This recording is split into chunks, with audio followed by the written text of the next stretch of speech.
IPS Naveen Kumar ఇంటికి వెళ్లిన Jubilee hills పోలీసులు నవీన్ కుమార్ అందుబాటులో లేకపోవడంతో నవీన్ కుమారుణ్ణి అరెస్ట్ చేసి తీసుకువెళ్లారు. దీంతో నవీన్ కుమార్ భార్య కొడుకును తీసుకెళ్లారని రోధిస్తూ మీడియాతో మాట్లాడుతూ ఇంట్లో ఉన్న తన కొడుకుని అన్యాయంగా పోలీసులు అరెస్ట్ చేసి తీసుకువెళ్లారని, తనేమైనా క్రిమినలా అని ఆవేదన వ్యక్తం చేశారు. అలాగే మీడియా మాకు సహాయం చెయ్యదా అని ప్రశ్నించారు.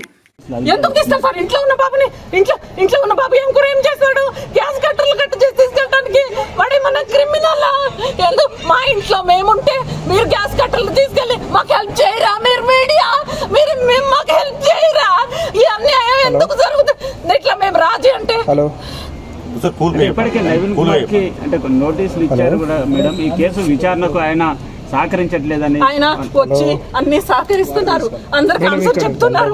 నేను నడవలేను, నేను లేవలేను, హాస్పిటల్లో ఉన్నా, అందుకే నేను ఇంటికి కూడా రాలేదు. వాళ్ళు కాంప్రమైజ్ అని చెప్పి మళ్ళీ మోసం చేశారు. మేము ఖాళీ చేస్తామని చెప్పాం. ఆల్మోస్ట్ ఖాళీ చేశారు కదా మేడం.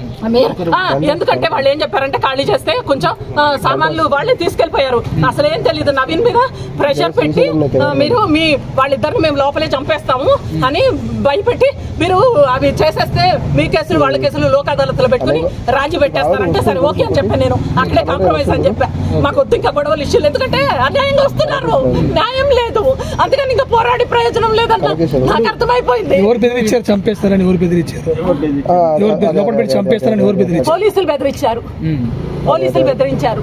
నవీన్ చెప్పాడు, ఇట్లా నన్ను బెదిరిస్తున్నారు, మిమ్మల్ని బయట రానికుండా చేస్తామని చెప్పారు, మీ ప్రాణాలు తీసేస్తామంటున్నారు, మనకెందుకు, ఇది అన్యాయంగా ఉంది, కావాలంటే బయట పోరాడుకుందాము, ఇది ఫోర్జరీ ఎట్లా అవుతుంది? 4 సంవత్సరాల క్రితమే డాక్యుమెంట్స్ కోర్టులో ఉన్నాయి కదా, అవి మాకు జడ్జి ఆర్డర్ కూడా ఉంది కదా, మరి ఆ పేపర్లు వీళ్ళకి ఎట్లా వస్తాయి? ఫోర్జరీ అని ఎట్లా చెప్తారు? మోసం చేస్తున్నారమ్మా. మనం 62 లక్షల రూపాయలు బన్వర్లాల్కి ఇచ్చారని చెప్తున్నారు. దానికి సంబంధించిన ఏమైనా ఆధారాలు ఉన్నాయా? మొత్తం ఆధారాలన్నీ 4 సంవత్సరాల నుంచి కోర్టులో ఉన్నాయి. మేమన్నీ చెప్పాం. నేను మీడియాకి రాదలుచుకోలేదు. నేను బయటకు వచ్చి 6 రోజులైంది, కానీ నేను కాంప్రమైజ్ అని చెప్పా కాబట్టి కాంప్రమైజ్ తోనే ఉన్నా. ఏం చెయ్యొద్దు. ఇప్పుడు మీరు ఆల్రెడీ బిడ్డ సేఫేనా? చిన్న బిడ్డ మీకు సామాజిక బాధ్యత లేదా? నేను కూడా మాస్టర్ ఆఫ్ జర్నలిజం, నేను కూడా మీలో ఒకదాన్ని, నాకు కాపాడరా? వివరాలు అడిగి తెలుసుకుంటున్నారు అంతే.